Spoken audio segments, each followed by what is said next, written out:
Market research करना बहुत जरूरी है। अगर आप एक नया बिजनेस शुरू कर रहे हो और आपके पास आइडिया है तो वो काम नहीं करने वाला, बल्कि आपको मार्केट की रिसर्च करना भी जरूरी है ताकि आप जान सको आपका बिजनेस आइडिया वर्क करेगा या नहीं। तो बिजनेसमैन हो छोटा या हो नामी ग्रामी, सब बताएगा तुम्हारा शामी। मार्केट की रिसर्च करना क्यों जरूरी है? देखो, जब तुम मार्केट की रिसर्च करोगे तुम्हें मालूम होगा कि तुम्हारा कस्टमर कौन है, उसकी क्या जरूरत है और तुम्हारे बिजनेस की मार्केट में डिमांड क्या है। अगर तुम बगैर तहकीक के बिजनेस शुरू करोगे तो तुम्हारे नुकसान के इम्कानात बढ़ जाएंगे। अगर आप किड्स क्लॉथिंग का बिजनेस शुरू करना चाहते हैं तो आपको ये रिसर्च करना है कि 2025 में 2025 में किड्स क्लॉथिंग का बिजनेस कितना बूम करेगा। वो जितना ज्यादा आगे बढ़ेगा उतने ज्यादा आपकी तरक्की करने के इम्कानात बढ़ जाएंगे। तो आपको ये जानना होगा कि उस बिजनेस की ओवरऑल कितनी डिमांड है, कितनी वैल्यूएशन है, कितना उसका मार्केट साइज है। मार्केट रिसर्च करने के दो बुनियादी तरीके होते हैं। एक होता है प्राइमरी रिसर्च और एक होता है सेकेंडरी रिसर्च। प्राइमरी में ये होता है कि आप खुद से किसी चीज की रिसर्च करते हैं, आप चाहे ऑनलाइन सर्वे करें या फेस टू फेस लोगों से मुलाकात करें। तो उसके बाद आता है सेकेंडरी रिसर्च।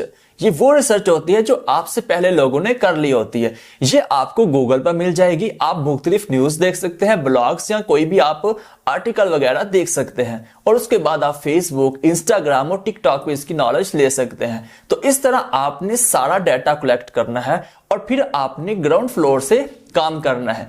जितना ज्यादा आपका होमवर्क अच्छा होगा उतना ज्यादा आपका बिजनेस अच्छा होगा। अपने टारगेट कस्टमर को समझिए। आपको यह जानना होगा कि आपकी प्रोडक्ट, आपकी सर्विस किसके लिए है। क्या वो मर्दों के लिए है, खवातीन के लिए है, बच्चों के लिए या नौजवानों के लिए, फिर वो गांव के हैं, शहर के, या ऑनलाइन उसको खरीदते हैं। तो आपने देखना है कि वो पहले कहां से खरीदारी करते हैं और उनका बजट क्या है और वो किस चीज को ज्यादा लाइक करते हैं। तो आपने ये जानना है कि उनकी जरूरत क्या है, उनके मसाइल क्या है और वो आपसे पहले कहां से खरीदारी कर रहे हैं। तो आपने एक एक चीज को नोट करना है, क्योंकि अब आपने उनकी तरह कहीं से खरीदारी नहीं करनी, बल्कि अब आपने एज ए बिजनेसमैन उसको रन करना है। तो आपने एक एक चीज को पॉइंट आउट करना है ताकि जो आपका बिजनेस है उसमें आपको उन चीजों से हेल्प मिल सके। मिसाल के तौर पर अगर आप किड्स क्लॉथिंग का बिजनेस शुरू करना चाहते हैं तो आपको यह मालूम होना चाहिए कि जिन लोगों को आप बेचने वाले हैं वो आपसे पहले चीजें कहां से खरीदते हैं, वो किस ब्रांड को ज्यादा लाइक करते हैं। फिर आप उस ब्रांड को रिसर्च करें, आप उस ब्रांड पर पूरी अपनी तहकीक करें कि उस ब्रांड के पास आखिर ऐसा क्या है।